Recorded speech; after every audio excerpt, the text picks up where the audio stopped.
Good morning, America. You're listening to America's Voice. I want to thank you for taking the time out of your day to join with us this morning. We're going to have a unique guest, Doreen Hannes, this morning. Doreen, as you know, is a favorite friend of ours and routinely joins us on Friday mornings. And so Doreen will be joining us, and we'll be talking about a number of different topics, including issues surrounding food issues, the upcoming issues surrounding the congressional hearings for Chuck Hagel and some other things. So I would also like to thank you guys who have been faithfully sending some email to us. I'm getting email from all over the country from folks who are watching and listening and paying attention to the show, and that's very, very gratifying. That our impact is pretty substantial, and so thank you very much for your support and your kind words and emails and contacts, and we appreciate that very much. I did want to talk this morning in reference to the issues surrounding the Chuck Hagel Senate hearings that were held the other day.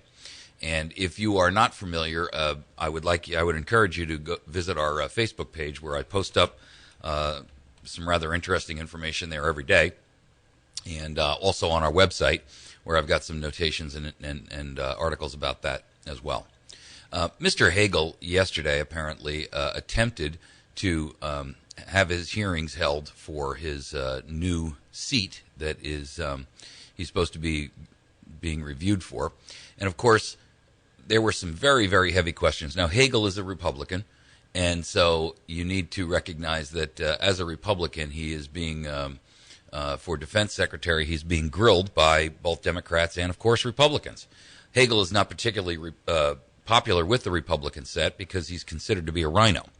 And I've posted up a link where you can literally go and see the top 7 worst moments of Mr. Hagel's interviews. I mean, it was embarrassing. The man was so unprepared for the event. I was just absolutely stunned by the, by the questions that he was unable to answer. I mean, there was so much that he was unable to actually have a discussion about that. It was embarrassing. The 7 worst moments of his hearings are, I mean, he made statements that were just unbelievable, including the issue of agreeing that America is the world's worst bully. In line with, he couldn't answer a yes or no question about whether or not the Iraqi surge had worked. He wasn't able to answer the question as to why has Iran endorsed him. Now, you have to recognize that for Iran to endorse him as defense secretary does not speak very well of him when Iran is a declared and sworn enemy. He also stated that he supports the president's strong position on containment. I wasn't aware that the president had a strong position on containment. And then, to make matters worse, he walked it back 4 minutes later. And then he also called Iran's government elected and legitimate, and then walked that back just a few moments later. And then Carney, later on being interviewed for the White House, said that he wouldn't actually confirm or deny whether Iran's government was legitimate. So it appears that there is a serious question about whether or not Mr. Hagel has the capacity, the wherewithal, and perhaps even the mental acuity to be the defense secretary. I find that disturbing, and I think you would too. I would encourage you to get out there and find Hagel's 7 worst moments in round 1. That can be found off of our Facebook page at facebook.com/AmericasVoiceNow, and also onto our website at www.americasvoicenow.org. So anyway, get out there and watch those. I mean, they're short snippets. They're 2 minutes apiece, and there's 7 of them. And they are absolutely stunning as to the unbelievable incompetence of this man. So there's a lot of news out there this morning as well, and I've posted a ton of new things up on the web. there are 1,000 Green Berets who are signing a letter supporting the Second Amendment. And ladies and gentlemen, I have to tell you that when our military's SOG and SOP groups, Special Operations, and those are Green Berets, and all of our Special Operations teams are stating that they will not participate or take part, I have to wonder where that leaves us as a nation, because we are looking at a very serious problem. If our government attempts to institute some sort of gun ban and the military is unwilling to participate in that, that could create a constitutional and national crisis. And so there is a new petition out there on townhall.com that you can sign and forward off to Congress that declares that we expect them to support and protect the Second Amendment, and we would like for you to participate in that as well. So, excuse me. There's a story out there this morning with Paul Krugman, and I have to tell you, I'm no fan of Paul Krugman. He is an economist, so-called, and unfortunately, his reference to economics is purely unrelated to his capabilities, and he may have the training for it, but he surely doesn't have the capabilities to actually do it. This is a guy who is a New York Times economist, and he actually came out and made a clear, defined statement that we don't have to worry about the debt because we can just print the money. Excuse me? Any economist, in fact, you don't even need to be an economist to understand the principle that when you print money, you are effectively minimizing the value of all the other money in circulation. It's as simple as that. If you print money, you dilute the money that's out there. Ladies and gentlemen, that's why you're seeing inflation that is reaching virtually epidemic proportions in the United States of America. Irrespective and regardless of what our government tells you the true inflation rate is, you don't need them to confirm or deny that inflation exists. All you need to do is go into the local grocery store, and you'll see everything that you need to know right on the shelf. Right on the shelf. To me, it is absolutely unbelievable that an economist would come out and, in the face of empirical evidence to the contrary, make a statement like that we can print money. I mean, it's so basic to the supply and demand principle that even kids who are going into the 5th and 6th grade, who are taught the basics of supply and demand, understand that you cannot print or manufacture something and manufacture it en masse and expect to have price or prop supports. It doesn't work. And I find that unconscionable. The real big story today is actually even more scary than that. And we're going to talk with Doreen Hannes about that right after this break coming up. The real issue that is prominent in the news today is that the IRS has come out and stated that Obamacare, the cheapest plan available for a family of 4 on Obamacare, will be $20,000. Folks, did you hear what I just said? They are stating that the cheapest plan available under Obamacare for a family of 4 will be $20,000. And the penalty for not accepting or taking that on will be $2,500. Now, you tell me how that's going to work.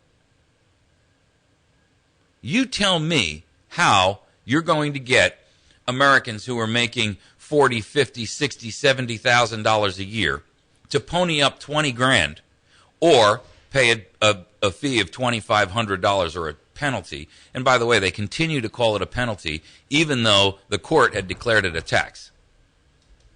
So I ask you, who is going to come up with $20,000? I'm not. I don't have it, frankly. So what are you going to do? Put me in debtor's prison because I can't pay either the penalty or the tax? Is that what we're down to? King George III's Debtor's prison? I ask you, Congress. I ask you, the IRS. I ask you, federal government, national government. Let me rephrase that. We no longer have a federal government. We now have a national government. So I ask you that question flat out. What are you planning to do with those of us who can't pay? I welcome your answer. I'd be desperately interested to hear what you have to say about it. Tell me. Talk to me. Talk to me, Congress. Tell me how you're going to handle this. Tell me how you're going to be able to handle the folks who can't afford to pay. We're going to take a break. We'll be right back. You're listening to America's Voice Now. Hey, there's my son. Hey, Dad. What's wrong with your voice? There is nothing wrong with my voice. Well, it's just sort of. To find the forest nearest you, go to discovertheforest.org. Brought to you by the U.S. Forest Service and the Ad Council. Hey, there's my son. Hey, Dad. What's wrong with your voice? There is nothing wrong with my voice. Well, it's just sort of. To find the forest nearest you, go to discovertheforest.org. Brought to you by the U.S. Forest Service and the Ad Council.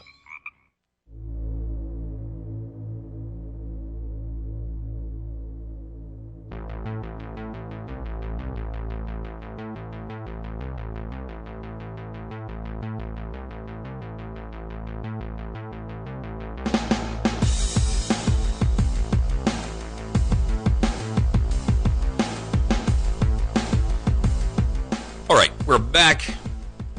So I find it incredibly amazing that the IRS feels that $20,000 per family is actually going to reduce the cost of insurance for every American.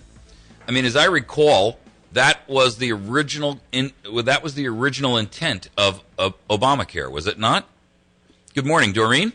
Good morning, Mike. Good How are morning, you? and thank you for taking the time to join us. Well, certainly. So, the hot news out there this morning is that this is a final regulation. And by the way, before we even get into the issue of talking about the total amounts of these dollars, I want everybody within the sound of my voice to remember what we've talked about it earlier with administrative agencies creating rules that act like laws. In other words, they walk, talk, and quack just like a duck. And a rule, which is, they call it a regulation after it's a rule, then has all the power of law, and yet these are made by administrative agencies who have no congressional authority to act that way. So this is an interesting comment. In a final regulation issued on Wednesday, regulation, notice the word they use, the IRS assumed that under Obamacare, the cheapest health insurance plan available in 2016 for a family will cost $20,000 per year. I mean, I don't know about you, but I can't afford that. No, we certainly cannot afford that.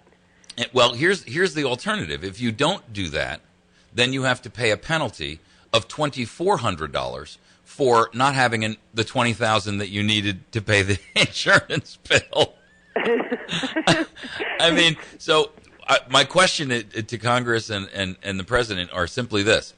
Are we going to create a whole new debtor class? In other words, are we going to create new debtor prisons to house the hundreds of millions of Americans who cannot afford the $20,000 or the $2,400? Michael, I have a basic premise on that. It pretty well appears to me that our nation at this point, with this massive debt load that we have ascribed to us by government running amok, is effectively a debtor's prison without bars. Bingo. Thank you. So, well said. So, it's like this is just, it's completely unconstitutional, and I don't care what Robert says. Exactly. You can't change the origin of the bill. The bill that they actually passed originated in the Senate, and then it never was stated that it was a tax of any variety, and then Roberts rules that it's a tax. Well, I'll tell you what.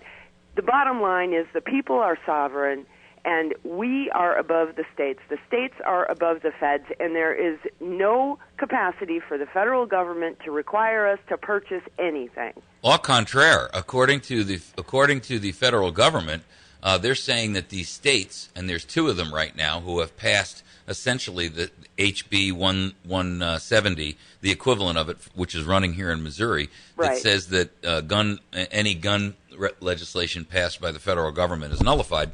Au contraire, because they're saying that the federal government rules and laws trump state rights. And Arizona is one of them, and Wyoming is the second one. And they have both passed the essentially HB 170. It's virtually the same bill with a few minor modifications. Wyoming didn't make it a felony. They made it a misdemeanor. But Arizona didn't. They made it a felony. And the folks that are coming back out against this is they're stating that basically the federal government trumps the state laws. I understand that that's the ideology, and I mean, if you care to get into it, I can explain some of the mechanisms involved in that thinking, and a lot of it really stems from the National Emergency Powers Act of 1933, and all of the states effectively signing over their sovereignty. It's my understanding that some of the governors that signed onto it were actually held at gunpoint to sign on to that. That's not coercion, is it? No, that's not coercion. That's obviously an aspect of a free society that runs by the rule of law and not force. You're free as long as I don't have to pull this trigger. You're free to sign. I'm sure they were just doing their jobs, though. Yeah, of course. We're just doing our job. But didn't we resolve that at Nuremberg? I think we did on a pretty large scale. I seem to remember that, but I mean, there were some neckties for guys that claimed that, as I recall. Yeah, they got those special hemp ones, I believe. Free. It's like a little Christmas gift. Yeah. Like the necktie you always wanted to give your dad. Well, actually, I kind of like my dad, so no, but at any rate, I don't. Bottom line, for myself, and since I'm a person who actually posted my personal Declaration of Independence on the Federal Register, they already know who I am. I do not care what they attempt to do outside of the confines of Article 1 of the United States Constitution. If they attempt to do things that are outside of the parameters outlined there, then they are wrong.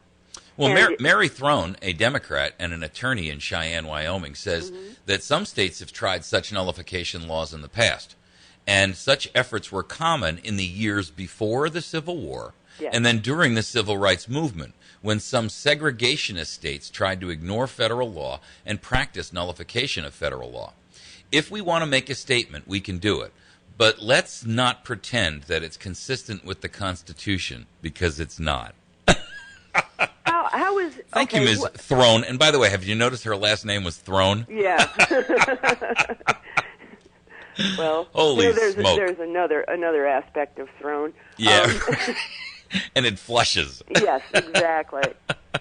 Anyway, Michael, we have to push the issue of the 10th Amendment so that the common individual on the street who isn't listening to talk radio goes, that's right, there is the 10th Amendment. And if there isn't, why don't we just convene a large meeting of all the state representatives and say to them, okay, let me ask you one question. If the states are supposed to do whatever the federal government wants, then why do we bother having state governments? Exactly. Why don't we just have a national government? It would save a lot of money, right? Sure. If we have a charade where the states are simply, little minions of the federal government, which is apparently what the general consensus is. 50 little shell corporations. Right, exactly.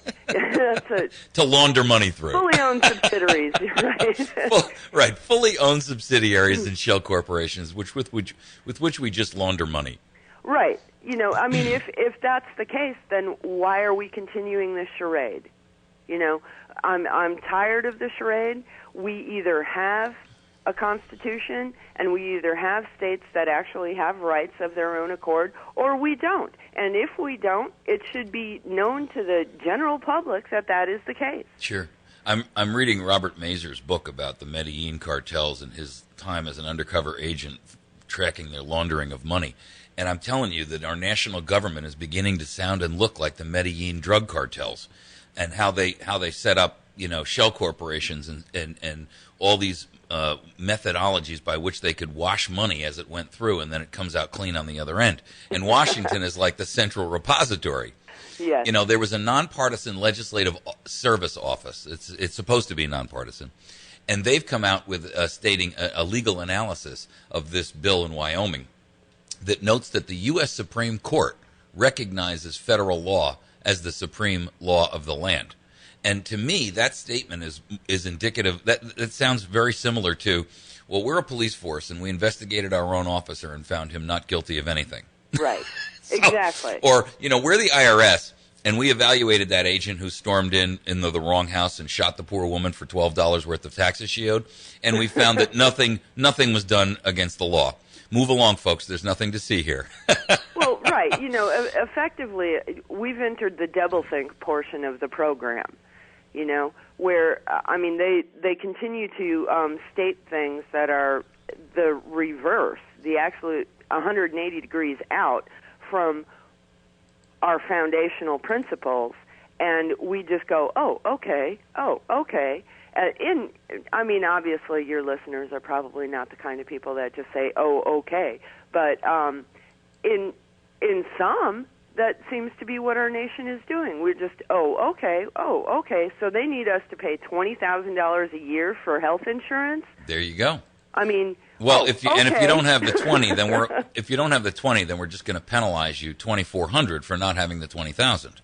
Well, you know what, the Affordable Health Care Act, which is highly unaffordable and it isn't going to really render anybody any health, is that what it seems to me that its full effect is to make everybody within the entire United States effectively a grant taker from the federal government, which has precedent in the Supreme Court in Wickard versus Filburn, that if you take a subsidy, which is effectively what it would be, health care is a subsidy, that then every agency has the authority to regulate and control that which it subsidizes. Absolutely.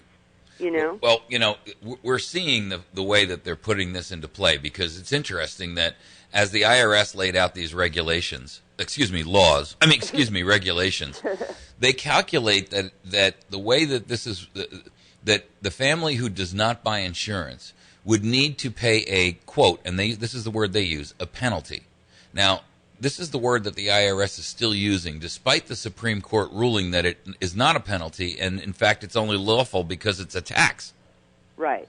So what you've got is a government that is using language and legalese language to basically manipulate you into absolute and utter slavery.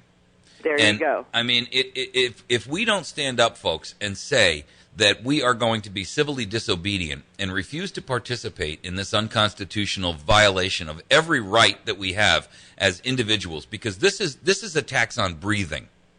Yes, this and the is EPA a tax has the right to regulate carbon dioxide now, so look for a license to breathe in your future. Well, I mean, this is a tax on your existence. The fact that you just exist or breathe or have visual acuity, or I can't even use visual acuity because this even applies to the blind. The fact that you are alive, this is a tax on being alive. And it's a tax with you're either being charged $20,000 for being alive so that you can help yourself stay alive at whatever terms they let you, or you can pay a $2,400 fee for being alive and not participating or playing in the game. Right. And that, ladies and gentlemen, is antithetical to the basic premise of life, that you have the right to life, liberty, and the pursuit of happiness. Right. And first word, notice what it is. You have the right to life. Yes. You have the right to liberty. Second word. So when you see these kinds of language come out of administrative agencies, what you have to recognize is that these are violations which are so so basic to our ability to function as free and liberty-driven people that these cannot coexist with a free society. It's like the analogy I use of guns in the Second Amendment. I mean, the ATF. Matter and antimatter cannot exist simultaneously in the same point in time, because you can't have the government taxing you to breathe and survive while simultaneously charging you if you can't pay the tax. Right. Hey, we're going to take a break. Doreen, just stick with us for a minute. All right, Folks, will do. you're listening to America's Voice Now. We'll be back in just a moment with our discussion with Doreen Hannes on the issues surrounding this new Obamacare mandate. We'll be right back. Fox News Radio, I'm Pat O'Neill. The latest jobs report shows a slight uptick in the unemployment rate to 7.9 from 7.8%. 150,000 new jobs were created in January, and there's more. The Labor Department did report some big upward revisions for November and December, an extra 127,000 jobs more than were previously reported. That's Fox News Business Network's Peter Barnes. An explosion rocking the U.S. Embassy in Ankara, Turkey, killing an embassy employee and the suicide bomber. The proximity of the U.S. Embassy is in a very busy area of Ankara. So there are some concrete barriers, but that's all. You know, it could be attacked very easily. Local journalist Ilnur Shenik on Sky News. The U.S. State Department says it's working closely with the Turkey National Police in the investigation. Fox News, we report, you decide.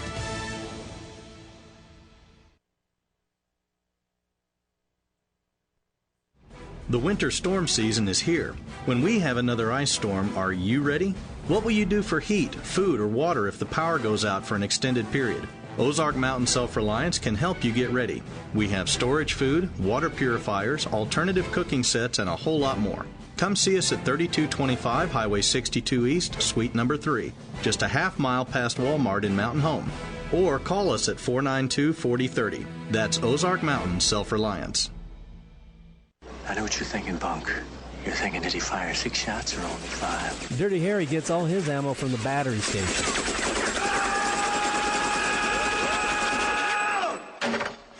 John Rambo, you guessed it. He gets his ammo from the battery station, too. So if you need ammo, go to the place where the guys who know about ammunition go, the battery station. They have one of the largest supplies of ammunition in the area. So make sure you're stocked up and don't get low on shells. Go to the battery station at 303 Washington Avenue in West Plains. News Talk 107.1 The Point weather sponsorships are available for your business marketing plans. Contact Cody or Josh at 255-2548 for more information.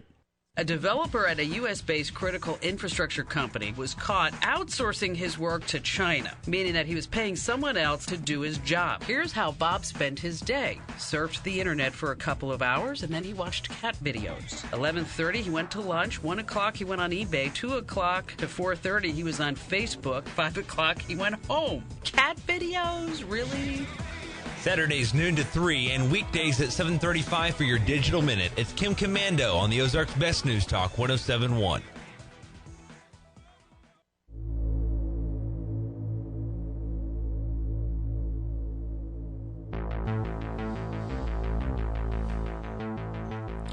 Hey, we be back and we be jamming. Just want to bring out a couple of things to you folks before we continue with our discussion this morning. By the way, Doreen Hannes has a website called truthfarmer.com that you absolutely need to get to. And that is a great website. She's got a ton of information up there that is relevant to us every day relating to our food supplies and property rights issues and that kind of thing. And she was also heavily involved in the Property Rights Coalition, and there's a website that she is in charge of out there also that you can get a lot of information on that property rights groups. It's called prcnews.org, and I encourage you to get out to both of those. Share them with your friends as well. I just want to make I want to read a couple of we just brought a brand new sponsor on yesterday, and I want you guys to be aware of them. I want you guys to get a chance to get a pen and paper out because this is a great opportunity for you. West Plains Pawn and Gun down on Route 160 in West Plains, that's just past the Walmart, is a brand new sponsor for us. You can get a hold of those folks at 417-256-3000. And you can find them on the web at westplainspawn.com. Now, these guys have, I'm telling you, they probably have 4 or maybe even more 100 guns under glass at their location. They've got rifles. They've got pistols. They are a Kimber Master dealer. They've got a great selection of different firearms down there for you. They've got, of course, ammunition, magazines.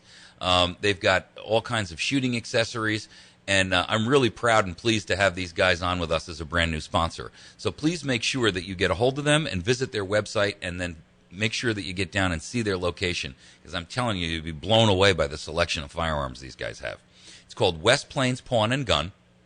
They're on Route 160 West, just after the Walmart shopping center, about a mile and a half or so past the Walmart shopping center. And you can reach them at 417-256-3000, and you can also get to them on the web at westplainspawn.com. They've got a nice website out there where you can shop by manufacturer for different guns and all kinds of accessories and things like that. So do yourself a favor, do them a favor. By the way, when you get down there, let them know that you heard about them on America's Voice Now and that Mike sent you over there. And make sure you tell them when you get there that that's the case, because it's important that they know where their advertising dollar is going. I also want to thank Pizza Hut here in West Plains.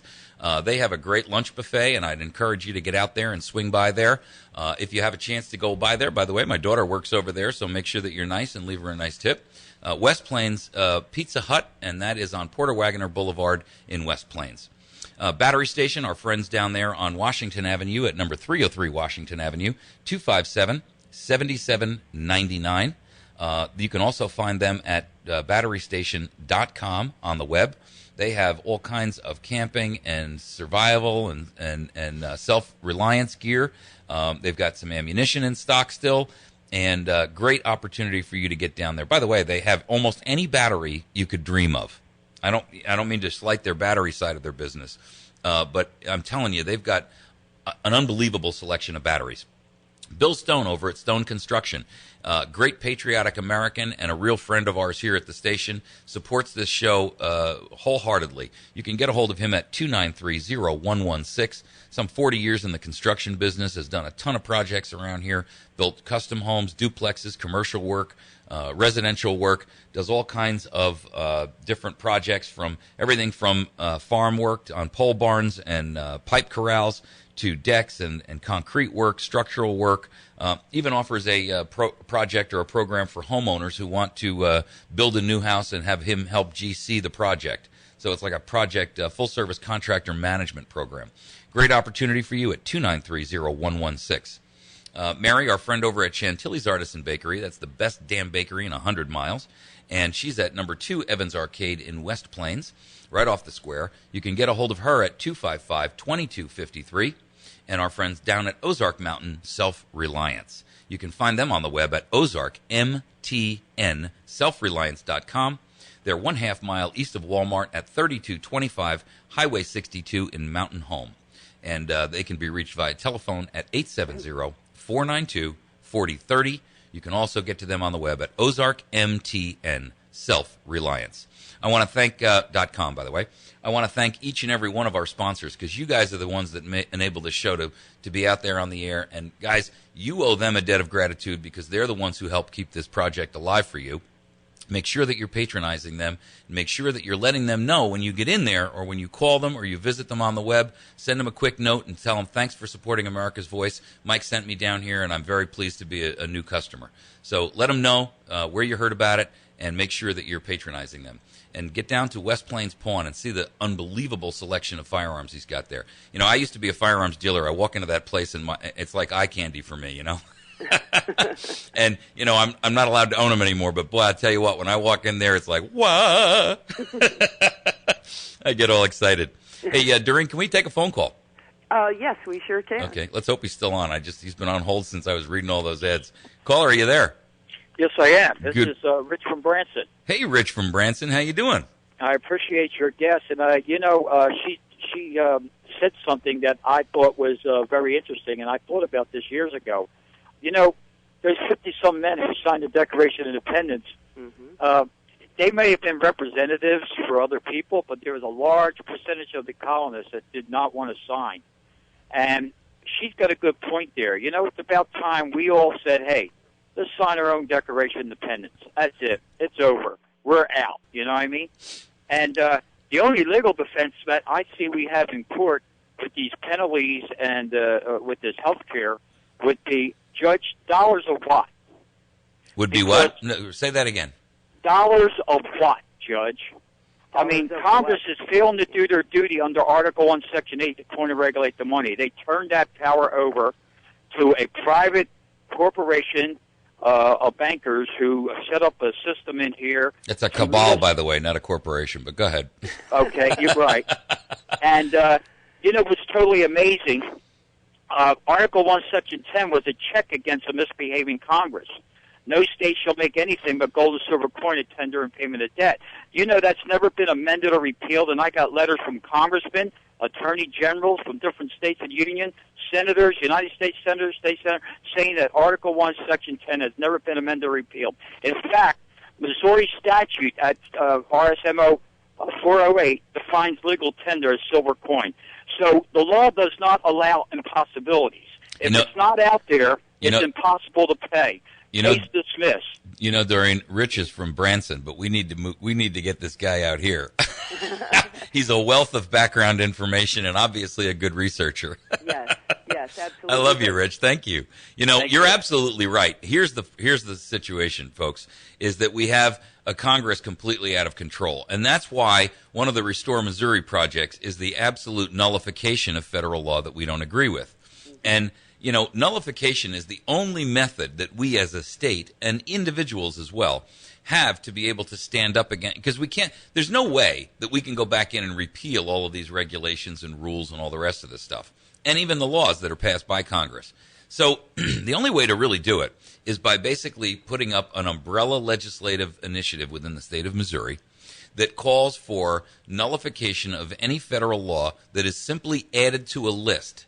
And that list will include things like Obamacare, any gun laws that might come down, the National Defense Authorization Act, and basically have penalties associated with anyone, either state or federal, who would assist in the execution of whatever that may be, whether it's an executive order or an unconstitutional rule created by or a regulation created by an administrative agency, or whether it's a law passed by Congress that is antithetical to our state's sovereignty. Then essentially all we've got to do is say, we're adding this one to the list, and that's it. We don't have to go vote on it again. And that way, we're not in a position where every time a new treason comes down the pike, we don't have to get together in session and add it or vote on that specific issue. I want a blanket nullification statute that says all we've got to do is add this particular item to that list, and therefore it is nullified from our state perspective. Who would add those items, Michael? It would have to be in the assembly, and it would have to be, just a simple majority vote or something, so that we can eliminate having to go back for and pass a new bill for every new treason that comes down the highway. You follow? Mm-hmm. So I recognize that there may be a better way to do this, and I'm wide open to suggestions. So if you have one, by all means, speak up about it. Rich, you might have an idea on this. But the issue is we've got to do something that makes it fast and easy for us to add, because this stuff is coming at us, guys, so fast it's like being in an asteroid belt. You're no longer dodging the oddball comet. We're in the asteroid belt where there's so many rocks you can't get the ship you can't get the ship to avoid being hit. So we've got to come up with a way that allows us in the state to be able to say, we nullify the following and outline them, and then we can add or addend others to that list as often as we need to, quickly. Back in 2003 of February, Judge Judith Edith Jones of the U.S. Court of Appeals for the Fifth Circuit told the Federalist Society of Harvard Law students that American legal system is corrupt beyond recognition. Mm-hmm. There you go. That's a judicial determination as far as I'm concerned. Yep. Well, listen, hey, Rich, I want to thank you so much for the call. Yeah. Appreciate you, brother. Absolutely. Take care. You have yourself a great day. Doreen, think about that issue for a minute, and when we come back from this break, maybe we can spend the remainder of the time kind of tossing this idea around and, brainstorming it a little bit. Okay. So, and if you listeners out there have some input, by all means, feel free to give a call. We'll listen to you. We won't necessarily always agree with you, but we'll listen to you. And we'll try to come up with a methodology that will enable us to nullify federal laws as quickly as they can shove them at us, which right now, man, it's at machine gun fire rates. Okay? We'll be back in just a minute. Hang on with us. You're listening to America's Voice Now.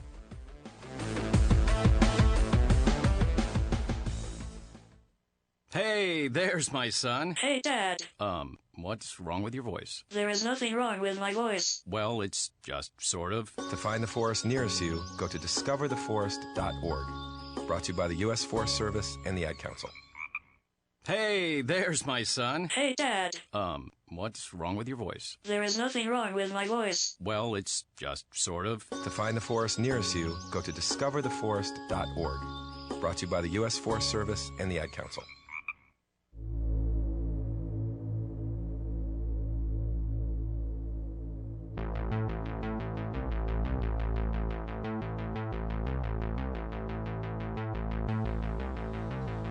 Hey, we're back. All right. So, Doreen, give me your thoughts on that. You sounded a little trepidatious when I rolled through that out there.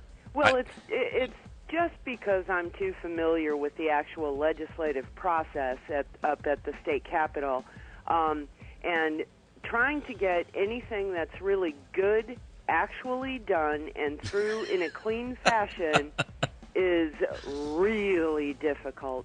Yeah. You know, so I mean, I think that perhaps a blanket issue that might cover it a little bit better and have effectively the same end result would be anything that is outside the specific enumerated powers of the United States Constitution on the part of the United States federal government must be expressly approved by the General Assembly in order to... I like your idea. Negative, just like the Constitution. So it's a negative affirmation. You've got to prove to us, and we've got to approve of it before it's allowed to go forward. Right. I like that. You know, so it's just kind of like... See, that's why you're on this show on Fridays, because you've got a mind like a steel-jaw trap, and it works better than mine sometimes. Sometimes it's like a steel sieve, you know? Well, that's because they're throwing so much static at us now. You know, if you don't have a Yagi antenna hanging off your head, you can't keep up with it all.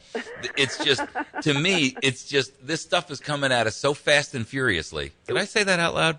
Yes, that you did. We actually can't keep up with it anymore. I mean, the federal regulations are coming at us, guys, at a tremendous rate of speed. And it's like standing in the middle of a race car track and wondering, you know, what is all this blur going by you? And, you know, if you stand there long enough, one of those blurs is going to hit you. Right. So you're absolutely right. Maybe that is the right approach to take, to say everything is automatically nullified unless we say otherwise. Right. You know, because, I mean, it is very difficult to get things through the state assembly. And, you know, for instance, yesterday I was up there testifying on Agenda 21 constraining legislation that would do really very little to constrain Agenda 21. Yeah. And there were like 20 people on the committee, and it went before the Committee on Natural Resources and Tourism. And none of them seemed to have a real grasp of what the legislation would actually do and what Agenda 21 is. You know, so utterly amazing to me that you're sitting here in charge of our state, and you can't. Your experience with Agenda 21 is that you can spell the word agenda. Yeah, well, you know, actually, I have to give a bit of a hat tip to the representatives from our basic area who were on that committee, because they had a grasp of it, and they were all extremely supportive of this legislation. Now, what it would do only is stop the state from funding these NGOs who work behind the scenes with your local and state government to implement Agenda 21. That's Gotcha. all it would actually do. Hey, so, you know, it isn't like a blanket killing Agenda 21 legislation. It just stops them from using your money to pay other people to kill you, you know. We're paying for our own demise. How amazing. Right. Hey, we've got a caller on the line. Go ahead, caller. Welcome to the show. Hey, greetings, Mike from Hinterlands of Afghanistan. Man, you just blew our eardrums out. Hey, hi, Doreen. Listen, her ladyship is absolutely correct this morning on that Obamacare fraud, and we need negative legislation to continue like a couple of them we've been working on. I'd like to add something. We now know what 2.7 billion rounds and 16,000 IRS agents they're for. And 7 brand new automatic, fully automatic self-defense weapons added to the DHS arsenal last week. Was it 7,000, Michael? 7,000 brand new, fully automatic personal defense weapons. That's what they called them. Yeah, now, are you aware that the IRAs and the 401ks total $17 trillion? Isn't that a coincidence? Yeah, and they're talking about nationalizing it to cover the debt. There you go. Didn't they do that in Argentina? Yes.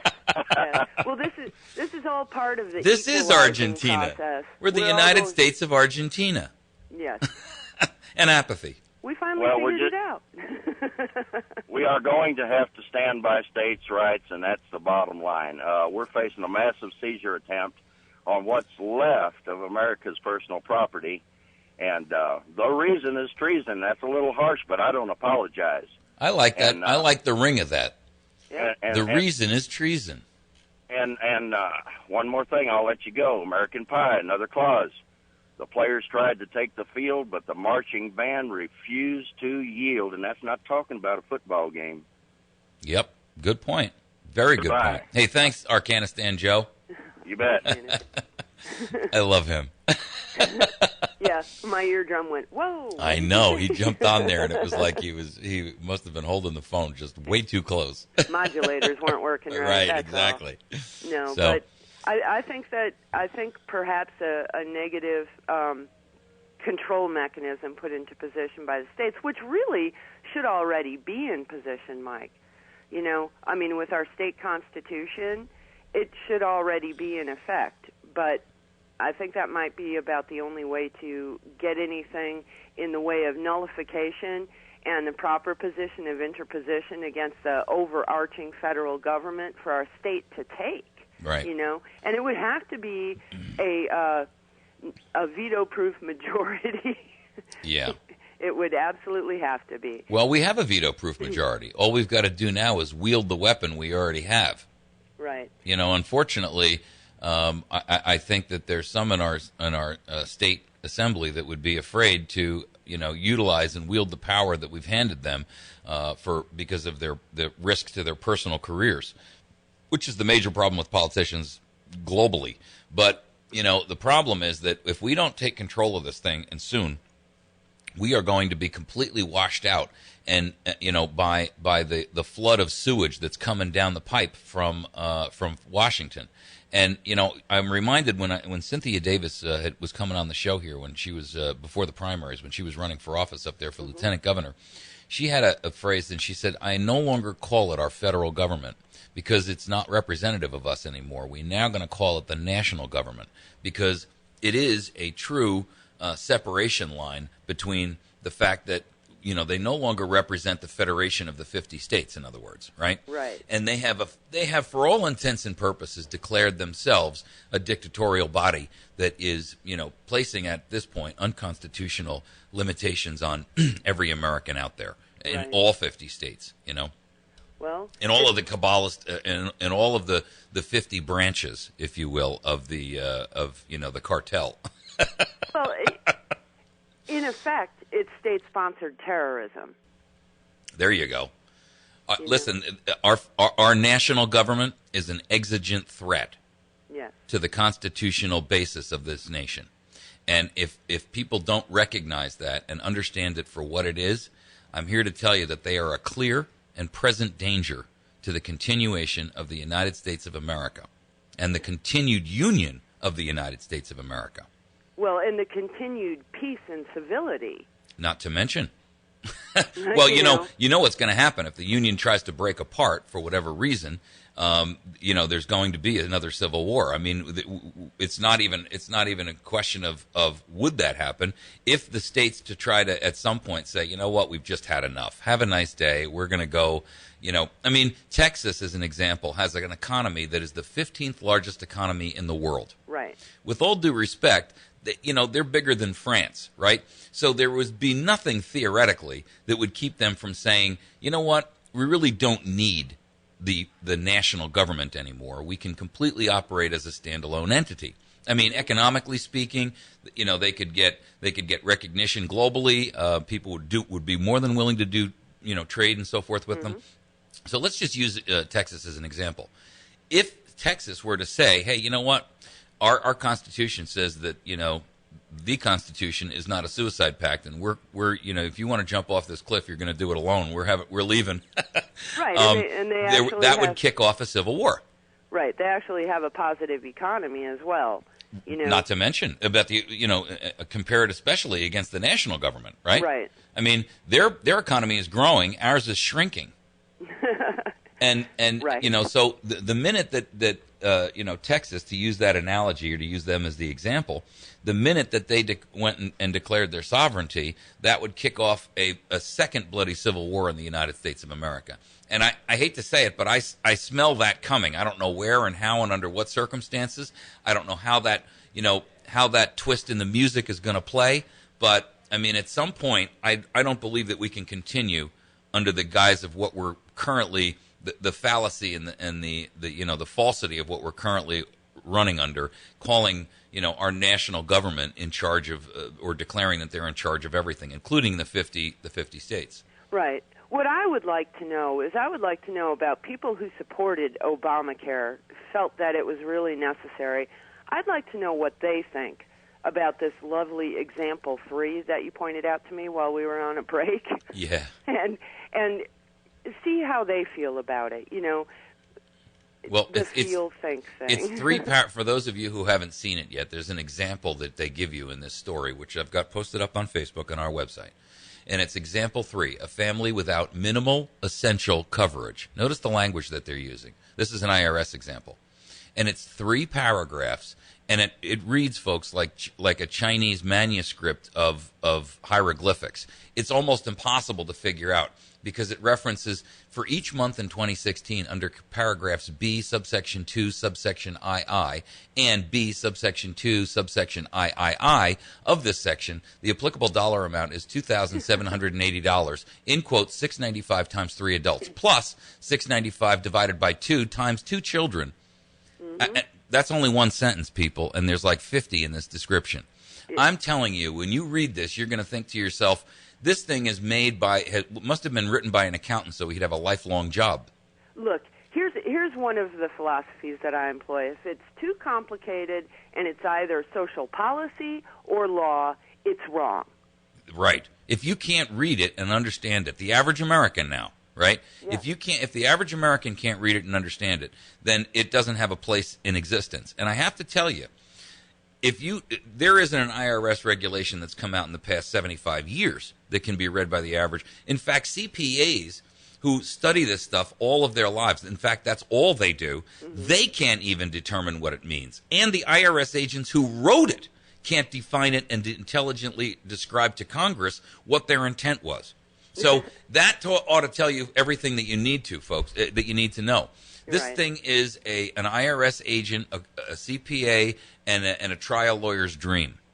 Absolutely. And, at this point, it is destined to be the downfall of our medical, and which is, let's be honest, it's 1/5 of our economic gross domestic product in the United States.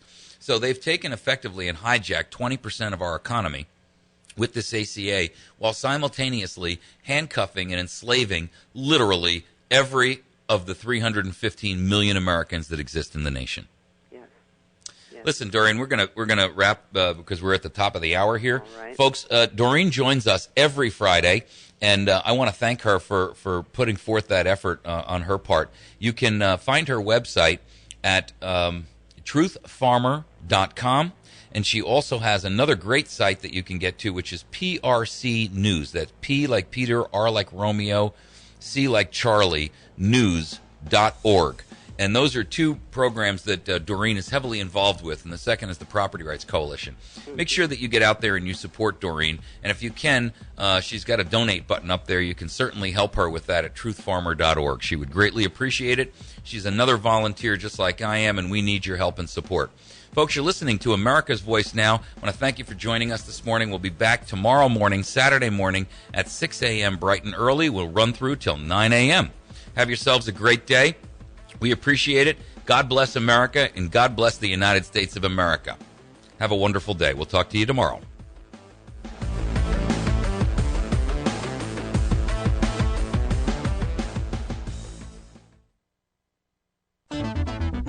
Talk for Missouri and Arkansas. 107.1 KBMV, Birch Tree, West Plains. The Fox News Radio, I'm Lisa Brady. February starts with a rally as Wall Street reacts to the January jobs report. Fox Business Network's Dennis Neal live on the markets. Dow 14,000. Could today be the day the stock index rises back to that lofty level for the first time in 5 years? The U.S. economy added 157,000 jobs in January, a tepid number, and the unemployment rate ticked up a tenth to 7.9%. But stocks see good news. The government now says we added an average of 181,000 jobs per month last year. Still low, but almost 30,000 more each month than previously reported. The Dow now up 99 points at 13,960. Well, Dennis, the White House calls the report a reminder for Congress to avoid self-inflicted wounds to the economy. House Speaker John Boehner says sluggish job growth shouldn't be accepted as the new normal and that more government spending doesn't grow the economy. A suicide bomber targets the U.S. Embassy in Turkey. He got as far as the embassy's security checkpoint gatehouse. It must have been a very powerful package of explosives because it blew the door of the gatehouse right off the hinges.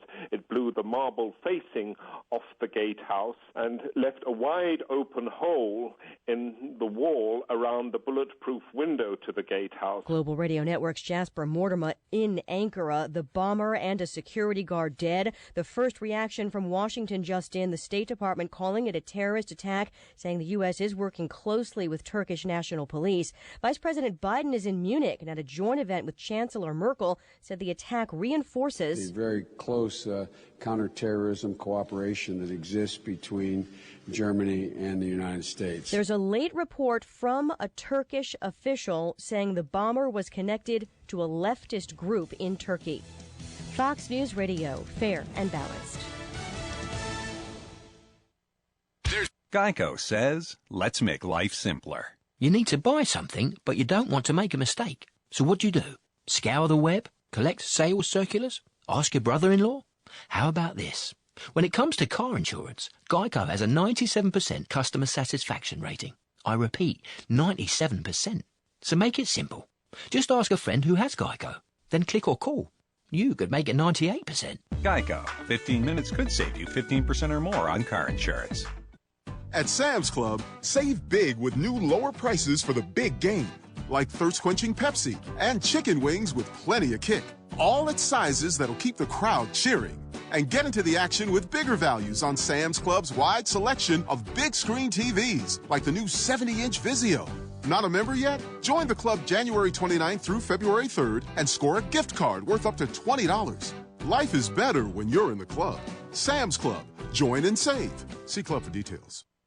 From the UN on the humanitarian crisis in Syria. Makeshift camps they hadn't seen until now. Fox News Radio's Emily Wither, live in our Mideast Bureau. The UN Refugee Agency has made a grim discovery in the country's north. For the first time, they've reached an opposition